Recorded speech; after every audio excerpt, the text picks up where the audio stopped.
pihak pendakwa raya telah minta review balik kertas siasatan ini di bawah Seksyen 302 Kanun Siasatan.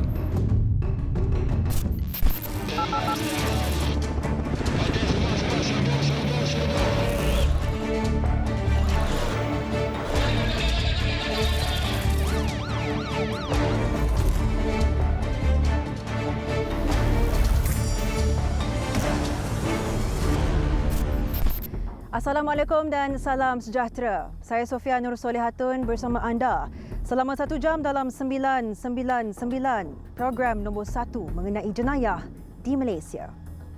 Merafak sembah dan setinggi-tinggi ucapan tahniah sempena ulang tahun Hari Keputeraan Rasmi ke bawah duli Yang Maha Mulia Seri Paduka Baginda Yang di-Pertuan Agong Al-Sultan Abdullah Riayatuddin Al-Mustafa Billah Shah Ibni Almarhum Sultan Haji Ahmad Shah Al-Mustain Billah. Dirgahayu Tuanku. Saudara, kes kemalangan membabitkan pemandu di bawah pengaruh alkohol terus mendapat perhatian masyarakat. Dan terbaru, seorang penghantar makanan maut dirempuh sebuah kereta dipandu lelaki mabuk. Bingung memikirkan bilakah akan berakhir. Ramai yang mencadangkan hukuman yang lebih berat untuk dikenakan, untuk dijadikan satu peringatan buat semua. Bagi merungkai persoalan itu, wartawan Faizal Murad menyediakan laporan khas ini.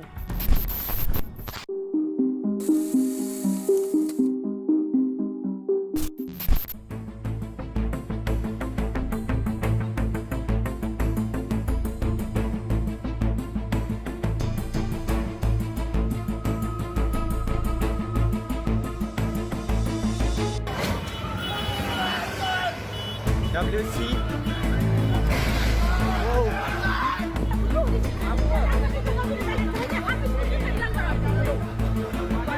Seorang meninggal. Ini perempuan daripada ni. Aksiden daripada Johor Mahalla ke Sembilan Jaya. Sebelum Pasifik. Nyawa hilang di tangan manusia yang tidak bertanggungjawab. Tidak kira usia, apa status mereka, maut menerpa meninggalkan igawan ngeri buat keluarga. Kes kemalangan yang melibatkan pemandu mabuk berlaku dengan serius saban tahun. Dari Januari hingga Mei 2020, statistik PDRM menunjukkan sebanyak 21 kes kemalangan dicatatkan dengan 8 mangsa maut.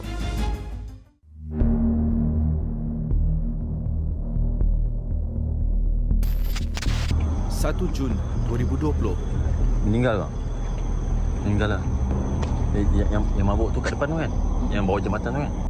Negara sekali lagi digemparkan dengan kes kemalangan tragis yang melibatkan kereta dan seorang penunggang motosikal. Ketika kejadian, mangsa yang bekerja sebagai penghantar makanan dipercayai dari pantai dalam dan dalam perjalanan pulang ke rumahnya. Mangsa Muhammad Zaili Muhammad, 44 tahun, ditemui orang ramai di bahu jalan dalam keadaan berlumuran darah. Allahyarham meninggal dunia di tempat kejadian.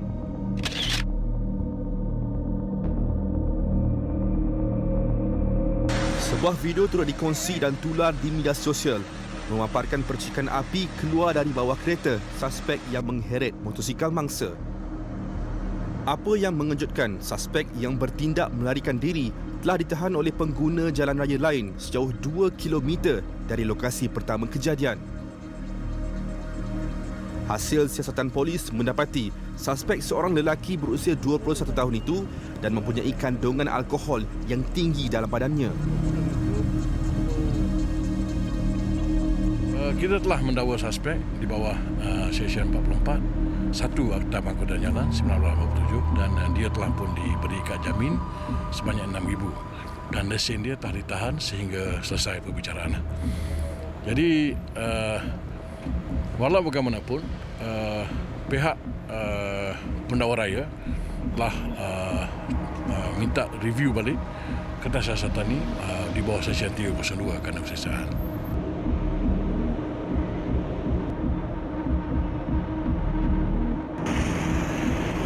Bagi mendapatkan gambaran terperinci kejadian, 999 ke lokasi kemalangan berlaku di Lebuh Raya Sultan Iskandar menghala ke ibu negara. Menurut siasatan awal polis, mangsa telah dilanggar sekurang-kurangnya pada kelajuan 100 km sejam sebelum tubuhnya tercampak ke bahu jalan. Mangsa telah dirempuh sejauh 20 meter sebelum tercampak di lokasi ini di mana Masih lagi terdapat kesan darah. Lokasi dipercayai mangsa ditemukan dalam keadaan tertiarap dan sudah pun meninggal dunia. Suspek kemudian bertindak membawa kenderaan dalam keadaan motosikal yang masih lagi tersangkut di bawah kenderaan.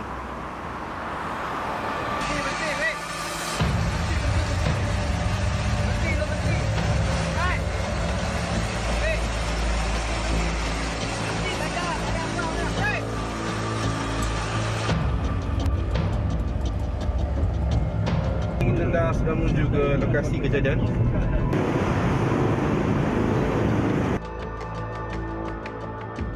Bila jumpa motor tu memang melekat dengan kereta tu kat sini lah. Melekat dekat sini lah. Dekat sini, So, ha. jadi bila kita sampai, kita ambil gambar, kita tarik motor tu dan kita dirikan untuk tengok dia punya impact tu betul tak? Itu memang betul ni lah. Kita matchkan dengan kerosakan kereta tu. Dengan bahagian belakang motor tu. Ada tak match di situ lah, pelanggaran itu. Impact pertama lah.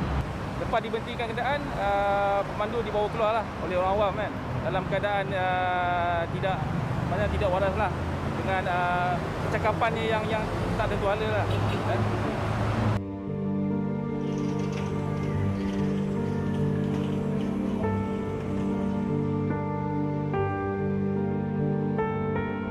"999 turut berkesempatan menemui keluarga Allahyarham di kediaman mereka di Bukit Antarabangsa, Kuala Lumpur.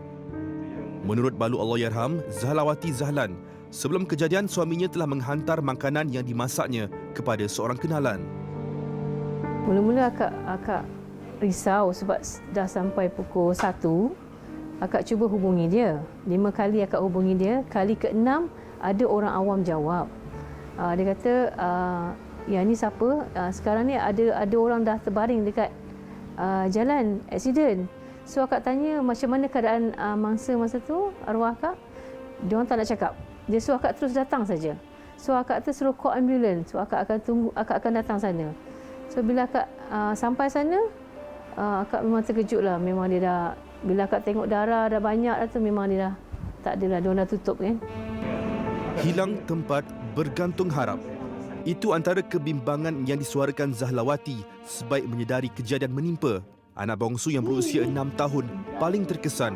Sesekali apabila kami bertanyakan kerinduan terhadap arwah bapa, hanya gambar menjadi tatapannya. Terjadi pada kita kan. Sebelum ni kita tengok orang lain yang kena. So kita tak rasa perasaan kehilangan tu macam mana tau.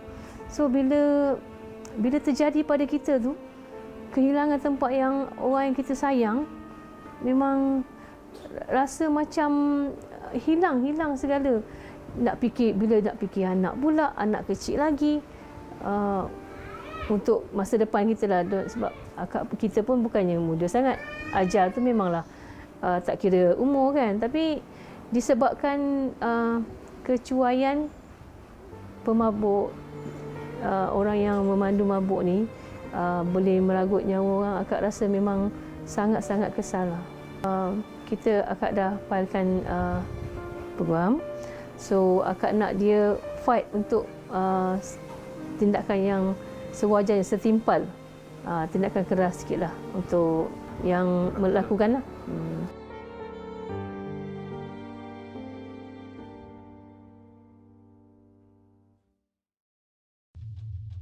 Mengapa masih berlaku dan apakah pembelaan terhadap keluarga mangsa? 999 minggu hadapan. Entertain lah, Pak. Entertain. You boleh bawa kereta ke? Boleh. Apabila pemandu itu tahu dia memandu dalam keadaan pengaruh alkohol sehingga menyebabkan orang kata kecederaan, kematian, maka dia adalah bersalah.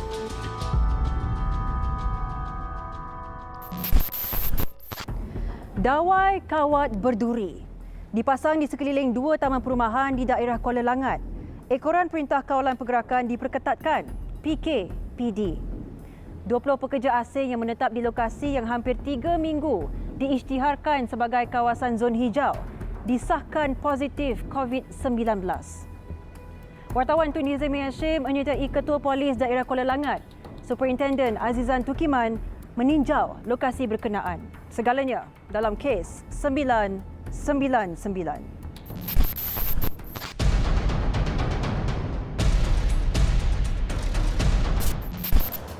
Lebih 4,000 penduduk di Taman Langat Utama dan Taman Langat Murni terpaksa menjalani perintah kawalan pergerakan diperketatkan secara pentadbiran sejak 2 Jun lalu.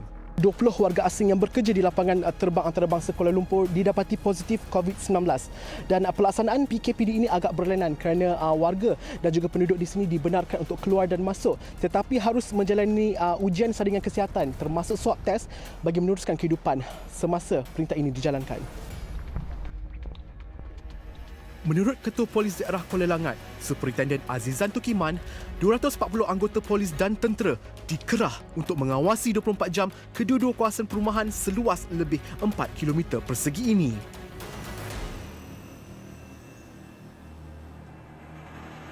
Dalam konsep PKPD pentadbiran, masih ada beberapa kelonggaran diberikan di mana mereka yang dibenarkan keluar ni apabila mereka masih belum dibuat saringan, memang masih boleh keluar masuk daripada pagar kita itulah. Tapi apabila telah dibuat saringan, dia diwajibkan untuk kuarantin di rumah selama 14 hari. Yang hanya dibenarkan ni pun hanya warga tempatan sahaja. Walau bagaimana warga asing tetap tidak dibenarkan keluar daripada pagar ni. Kedai-kedai untuk tujuan mendapatkan bekalan makanan di dalam kawasan berpagar masih dibolehkan bagi penduduk di sini untuk mendapatkan bekalan harian mereka lah. So, itu yang membuatkan satu kelainan daripada PKPD yang biasalah. Termohonlah kepada semua masyarakat yang ada dalam kawasan sini supaya turun ke bawah ke setiap stesen yang telah kita sediakan untuk membuat swab lah. Ini bukan untuk siapa pun. Untuk diri sendiri dan juga untuk ahli keluarga mereka, juga untuk masyarakat sekeliling lah. Saringan ujian kesihatan ke atas penduduk di sini mula dilakukan sejak minggu lalu dan hasilnya 3 kanak-kanak antara 9 individu disahkan positif COVID-19. 80 anggota kesihatan mengerah tenaga jam 9.30 pagi sehingga 4.30 petang bekerja secara 2 shift untuk menjaga 3 pos di kawasan ini bagi merawat dan juga menjalankan ujian saringan ke atas penduduk di kawasan ini. Perintah kawalan pergerakan diperketatkan secara pentadbiran di kedua-dua taman perumahan ini bakal tamat pada 16 Jun depan. Tun Hizami Hashim, 999. Meja pun tak ada ikut SOP yang dibenarkan. Meja sampai 4 kursi, antara meja dengan meja tu 2 meter.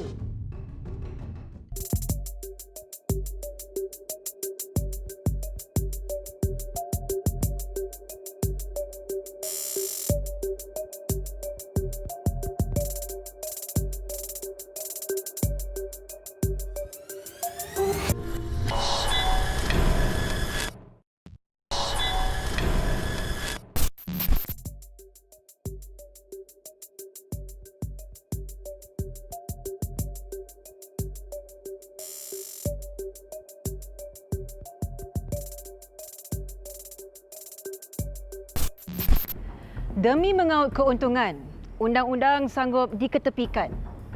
Sebuah restoran didapati beroperasi melebihi waktu yang ditetapkan ketika Perintah Kawalan Pergerakan Bersyarat (PKPB).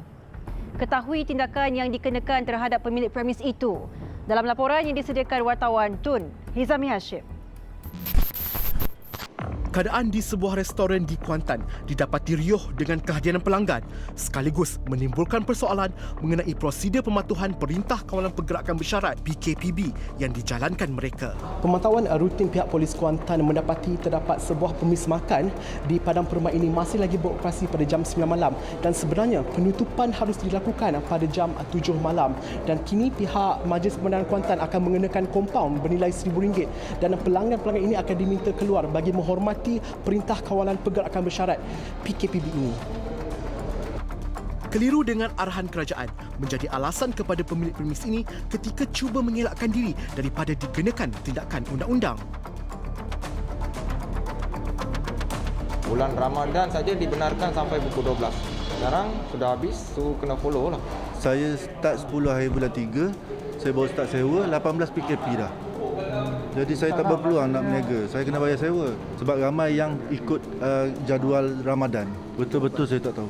Saya salah faham sebenarnya. Saya minta maaf sangat-sangat. Kita nak berniaga, kita kena mengikut peraturan. Buku rekod kehadiran pelanggan di premis ini turut diperiksa bagi memastikan jumlah pengunjung dan suhu badan individu yang memasuki premis ini menepati prosedur operasi standard SOP yang digariskan kerajaan. Minta tolong satu lagi, kalau boleh dipastikan waktu pukul apa. Kalau boleh waktu dia datang, waktu dia keluar lagi bagus. Okay, kalau boleh ada waktu ni, tapi betul lah 4 kolom ni cuma buat menambah baikan. Okey. SOP kalau dia bungkus pun sebenarnya baguslah letak juga sebab tetap ada orang kata sentuhan dan sebagainya. Kan. Namun, pemeriksaan pihak Majlis Perbandaran Kuantan di segenap ruang restoran ini turut menemukan kesalahan yang melanggar Akta Pencegahan dan Pengawalan Penyakit Berjangkit 1988. Pemeriksaan turut mendapati bahawa pihak premis tidak mengikuti SOP yang ditetapkan di mana sebuah meja hanya membenarkan 2 individu untuk berada di sini bagi mengelak penularan wabak COVID-19. Begitupun, pemilik premis berusia 40 tahun cuba menegakkan benang yang basah bagi mengaburi kesalahannya. Saya tengok meja-meja pun tak ada ikut SOP yang dibenarkan. Meja sampai 4 kursi, antara meja dengan meja tu 2 meter. Yang satu family ni maknanya dia memang dah satu rumah kan. Itulah jarak dia dengan keluarga yang lain. Tak boleh. Datang satu kereta. Boleh datang tapi kena asing-asing dengan meja dia. Jadi ni dah langgar syarat dah ni. Saya faham tuan. Ya. Ekoran itu, premis ini diarahkan tutup bagi tujuan penyusunan semula kerusi dan meja agar mematuhi SOP yang ditetapkan. Lesen pun kita tak dapat tengok, kita tak pasti ada lesen ke tidak. Nak buktikan apa semua, jadi tindakan kita kena keluarkan kompaun lah. Pertama, tak ikut SOP. Yang keduanya, niaga melebihi waktu yang dibenarkan lah. Kita dah PKBB yang part yang kelima ni dah tak ada tolak ansur dah. Ya. Minta maaf tuan, memang salah saya salah faham. Operasi di premis ini tamat pada jam 11 malam. Tun Hizami Hashim, 999.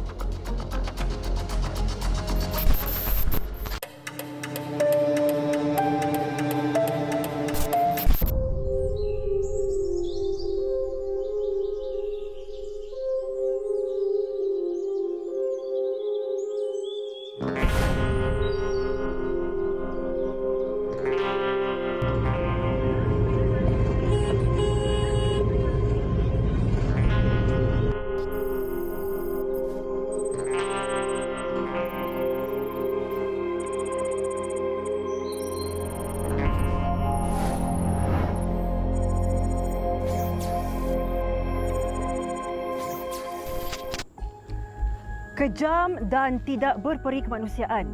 Itu tindakan seorang pemandu dan kelinan lori tergamak mengikat seekor anjing di belakang kenderaan beratnya lalu mengheret haiwan itu di Jalan Pusara Kapar.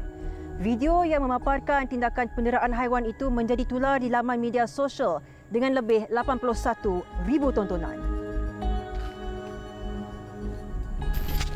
Video berdurasi 6 saat yang memperlihatkan kulit anjing itu tersiat-siat akibat bergeser dengan permukaan jalan raya. Jelas menyentuh jiwa dan perasaan penonton, majoritinya pencinta haiwan. Dan tindakan tidak endah pemandu dan kelindan lori itu terhadap hon yang dibunyikan perakam video turut dikecam netizen. Pandangan berkenaan tindakan perakam video tu? Yang perakam video tu saya puji dia lah sebab lepas dia rakam tu terus buat laporan polis kan. Memang satu tindakan yang betul lah. Penderaan itu ialah satu penderaan kan. Supaya ramai lagi rakyat yang lebih berhati-hati. Memanglah haiwan kan, tapi diorang pun mungkin ada hati juga. Kita je yang tak tahu. Kesian lah. Saya rasa sedih lah tengok perbuatan diorang macam tu. Begitupun, laporan mengenai kezaliman kedua-dua suspek telah dibuat di Balai Polis Rawang pada hari kejadian. Dan berdasarkan nombor pendaftaran kenderaan berat itu, identiti mereka telah pun dikenal pasti dan kini dijejaki polis. Apakah pandangan dan mungkin perasaan menuntun kezaliman yang dilakukan terhadap anjing tersebut? Bagi saya dia tak patut buat macam tu. Kalau ada nak kata dia terlupa ke, tak nampak ke, tapi cermin sisi mesti nampak kan. So benda tu memang tak patut. Bagi saya dia orang patut dipenjarakan dengan didenda RM1 lah, atau lebih patut lagi dia orang buat khidmat masyarakat lah. Khidmat masyarakat macam dia orang kena bagi makan, mendekatkan diri dia orang dengan haiwan lagi supaya dia orang sedar yang haiwan ni tak patut buat macam tu. Dia orang pun ada perasaan walaupun dia tak dapat nak ungkapkan macam manusia. Menurut Presiden Persatuan Haiwan Malaysia, Ari Dwi Andika, pihaknya menerima lebih 1,000 aduan berkenaan penderaan, pengabaian dan pembunuhan haiwan sepanjang tempoh PKP sejak Mac lalu sehingga PKPB kini.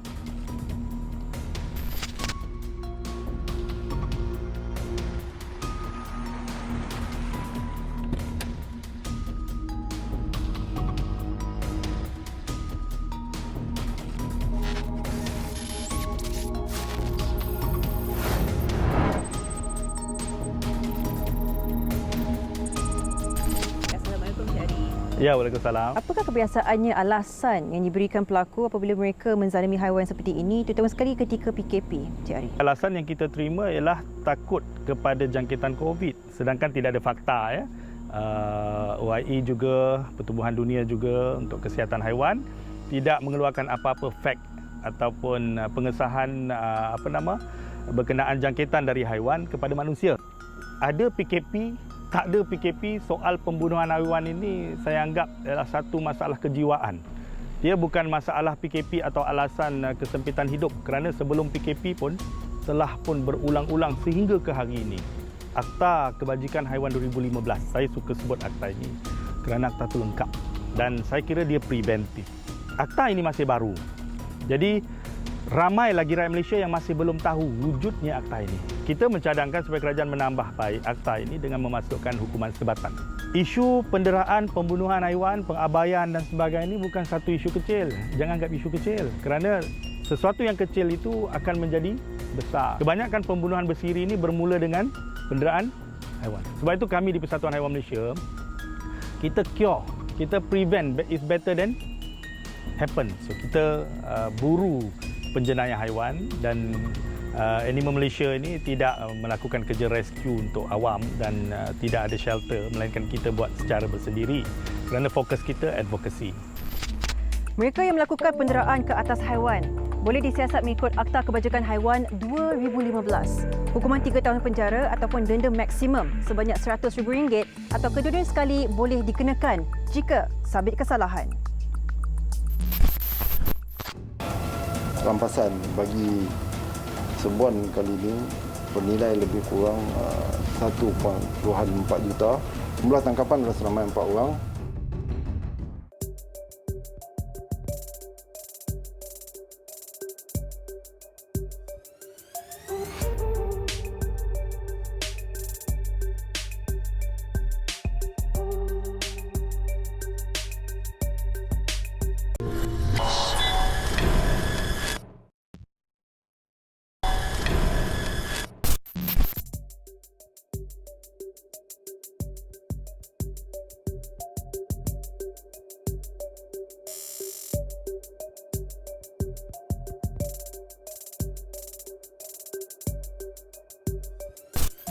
RM1.4 juta. Itu anggaran nilai rampasan rokok seludup dan minuman keras di sebuah rumah di Bandar Baru Permas Jaya, Johor Bahru, Johor. Serbuan dijalankan pihak polis dari pasukan Gerakan Am Brigade Tengah yang turut disertai wartawan Nur Izzati Lokman.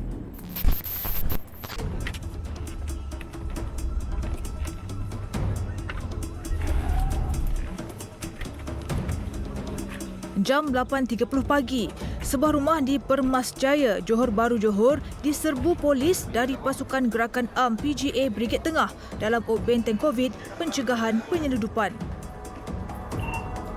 Rumah teres 2 tingkat ini dipercayai menjadi stor simpanan bagi aktiviti penyeludupan minuman keras dan rokok.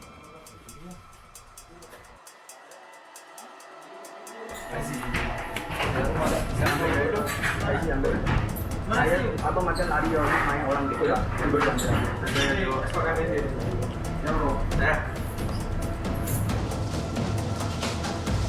Sewaktu serbuan, 4 lelaki tempatan berusia dalam lingkungan 20-an dan 30-an berada di dalam rumah.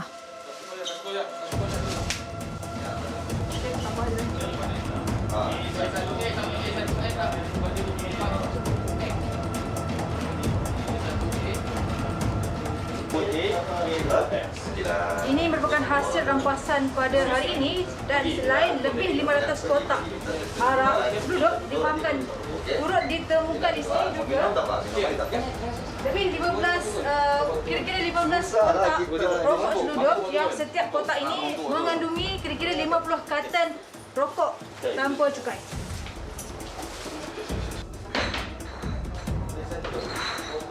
Arak jenis whisky yang dirampas dilaporkan hampir 5,000 liter dengan nilai rampasan sebanyak 1.12 juta ringgit.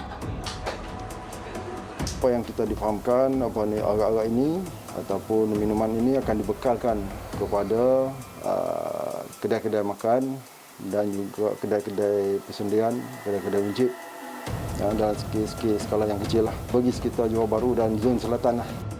Sementara itu, kuantiti rokok yang dirampas pula sebanyak 120,000 batang bernilai RM169,000.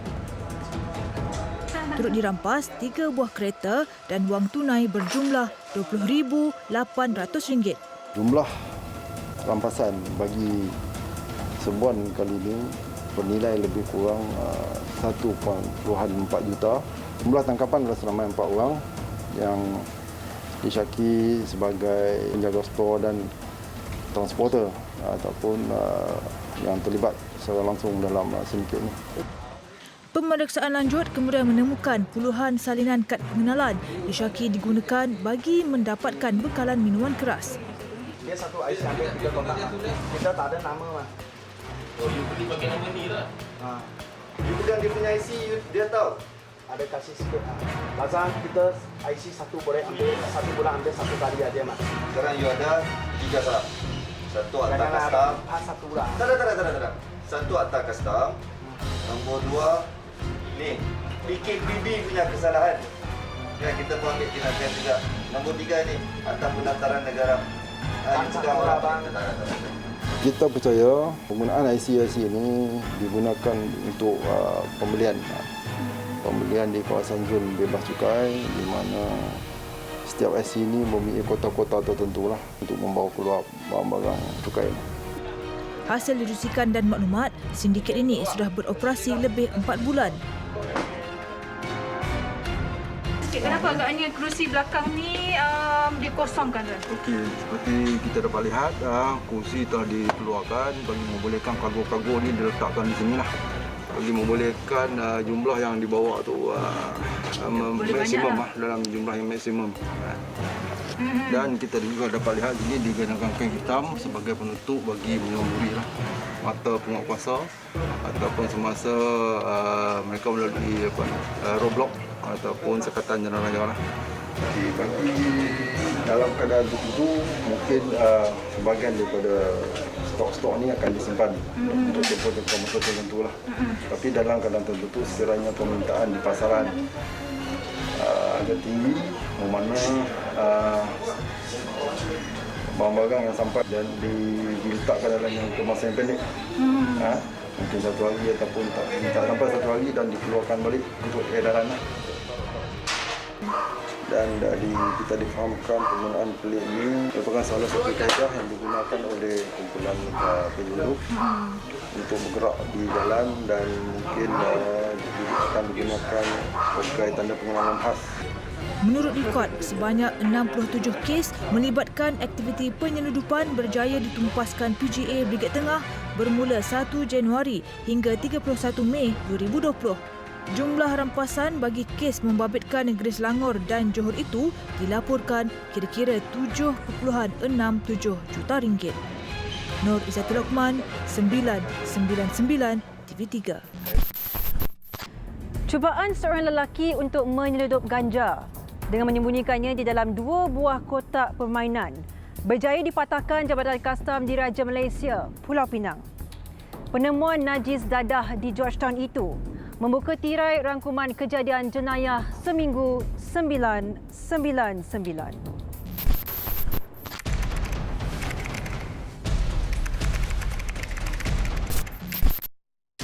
Jabatan Kastam Diraja Malaysia Pulau Pinang berjaya menemui 4 bungkusan mengandungi 480 gram daun hijau jenis ganja dalam kotak permainan di sebuah pusat beli belah di Georgetown. Dalam operasi, seorang lelaki berusia 24 tahun yang bekerja sebagai penyedia butik pakaian di pusat beli belah terbabit turut ditahan. Suspek dipercayai membeli dadah daripada luar negara untuk diedarkan di pasaran tempatan. Kes disiasat di bawah Seksyen 39B Akta Dadah Berbahaya 1952. Seorang lelaki warga asing gagal menyeludup masuk syabu lebih 5 kg bernilai kira-kira RM200,000 di terminal bas Semporna Sabah. Menurut Pesuruhjaya Polis Sabah, Datuk Zaini Jas, pemeriksaan ke atas 5 bungkusan plastik hitam menemukan paket plastik teh hijau yang berisi dadah jenis syabu. Kes disiasat mengikut Seksyen 39B Akta Dadah Berbahaya 1952.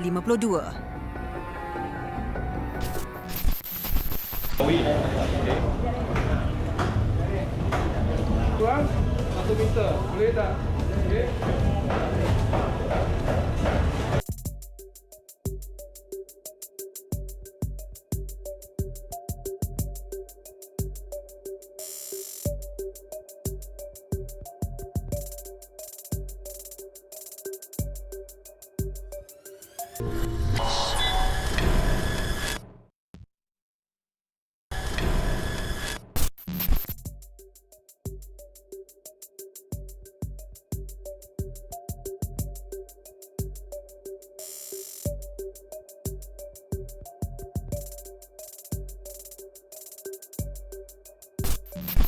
Seorang warga emas rentung apabila terperangkap di dalam kebakaran di rumahnya. Pada awalnya, mangsa bersama ahli keluarga berjaya menyelamatkan diri. Namun difahamkan mangsa masuk semula ke dalam rumah untuk mengambil barang dan tidak sempat untuk ditahan. Kejadian di Tumpat, Kelantan itu dalam tragedi 999.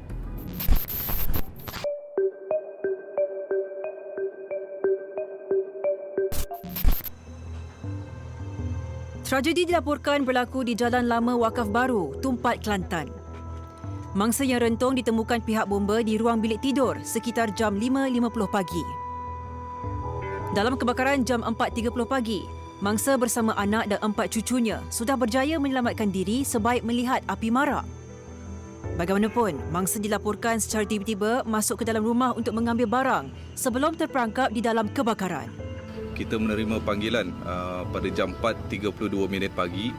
Okey, jentera pertama sampai ke lokasi kejadian adalah pada pukul 4.42 pagi. Jadi sesampainya kita di lokasi kejadian, kita mendapati kebakaran telah pun 95% terbakar.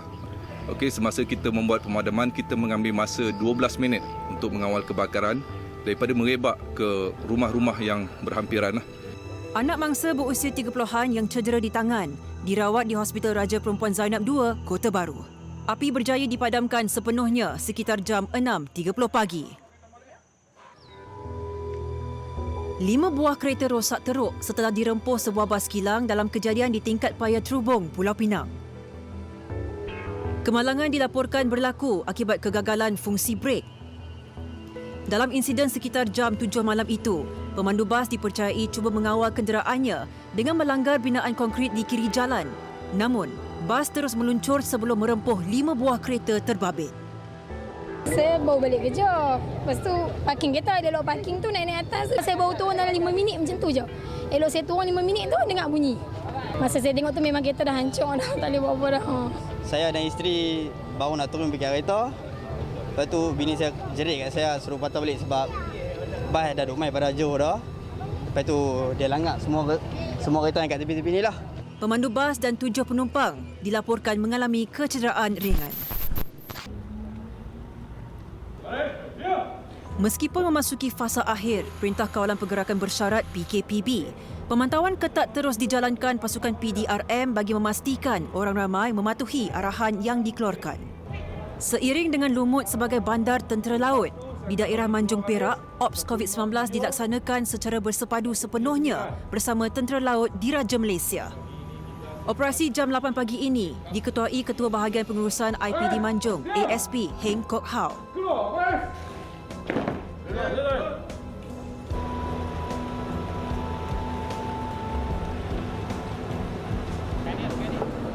Selamat pagi tuan-tuan dan puan-puan pelanggan pasar Senawi Setiawan. Tuan-tuan dan puan-puan, kita masih di bawah PKPB, iaitu Perintah Kawalan Pergerakan Bersyarat.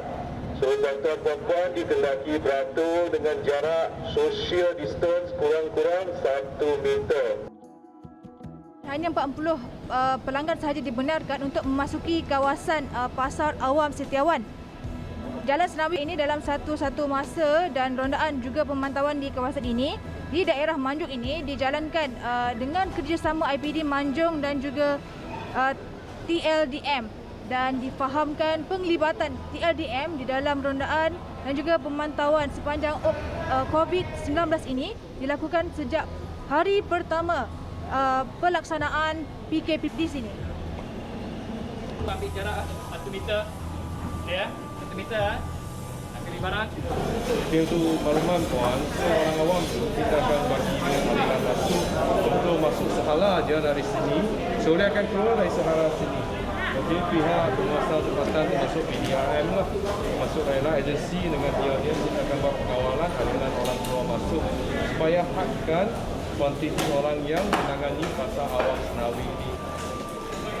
Puan boleh tengok dekat luar sana tu ada pegawai MPM atau Majlis Daerah bersama rela akan jaga di pintu masuk untuk habis semua dan orang awam untuk masuk ke pasar Senawi.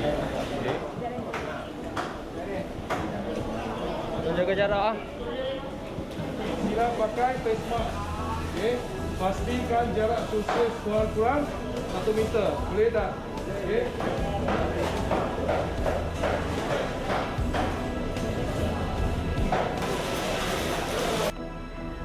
Selamat pagi tuan-tuan dan puan-puan. Anda dinasihati untuk mengekalkan jarak penjarakan sosial. Sebaik PKPB dilaksanakan, jumlah trip perkhidmatan feri dari Lumut ke Pulau Pangkor turut bertambah. 37. Pengangkutan awam biasa dibawa kapasiti atau muatan tidak boleh melebihi 50% penumpang. So kalau ikut kapal yang sedia ada ni mungkin kapasiti muatan dia 200 lebih. So sekarang ni yang boleh muat tidak melebihi 50% dalam lingkungan 100 lebih saja orang penumpang yang boleh. Sehingga hari ini, jumlah kes melibatkan ingkar PKPB di Manjung dilaporkan mencecah hampir 100 kes. Kerjasama erat kedua-dua agensi sekaligus menjadikan tugas menguatkuasa Ops COVID-19 dan Ops penawar lebih lancar. Dan nampak begitu disiplin tinggi pihak TLDM. Dan masa PKPB ini mereka terlibat dengan perondaan bersama kita dengan kereta peronda. So dia akan lakukan pemantauan PKPB di setiap lokasi setiap hari 1 shift 8 jam. So kita nampaklah begitu komitmen untuk hadir taklimat, dan saya difahamkan dia orang dah bangun awal-awal pagi lah di base markas tu jam 5 pagi dah bangun untuk buat persediaan, bersiap sedia ya bersama kita ya. Saya Laskar Kanan PAP Muhammad Aidi bin Jamaluddin. Saya telah berkhidmat TLDM selama 14 tahun. Saya duduk PKPB ni daripada bulan 3, 18 bulan 3, saya duduk MPV sampai sekarang. Pengalaman saya sejak mengikut PKPB ni banyaklah. Saya telah belajarlah daripada PDRM. Kita duduk dengan PDRM, kita merasa pengalaman baru. Kita tahu macam mana dia punya situasi bila dia kejar jenayah ataupun kejar orang yang salah buat terang, kita boleh rasa macam mana dia orang mengerti. Itulah situasi dia orang. Dan masa yang sama saya rasa amat bangga sebab saya dapat bantu membantras jenayah-jenayah yang berlaku ataupun mengurangkanlah untuk COVID-19 ni. Kita semua berdoalah semua sekali. Meskipun memasuki fasa pemulihan PKPP, banyak kelonggaran diberikan. Namun marilah bersama-sama mengamalkan budaya baharu agar usaha sebelumnya tidak menjadi sia-sia. Kita mesti menang. Terima kasih kerana setia bersama kami sehingga ke penghujung rancangan. Seperti biasa, sebarang aduan atau pelaporan berkenaan kegiatan jenayah boleh disalurkan ke laman sosial rasmi 999 seperti tertera. Jaga keselamatan, jaga kesihatan. Elakkan berada di tempat awam atau tumpuan ramai sekiranya tiada keperluan. Saya Sofia Nur Solehatun mewakili tim penerbitan 999 mengucapkan Assalamualaikum dan selamat malam. Ingat, jenayah membawa pada.